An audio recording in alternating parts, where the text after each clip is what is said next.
আসসালামু আলাইকুম।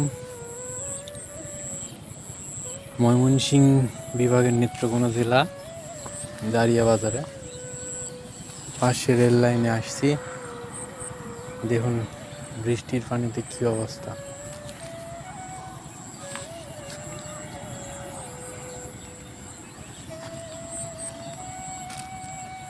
বৃষ্টির পানি, শুধু পানি আর পানি, পানি ছাড়া কিছু দেখতে পাচ্ছি না।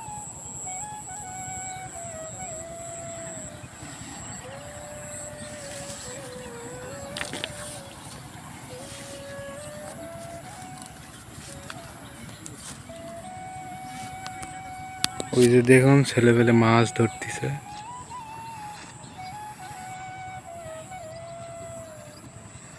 ছেলেপেলে মাছ ধরতেছে জাল দিয়ে, এখানে গোসল করতেছে।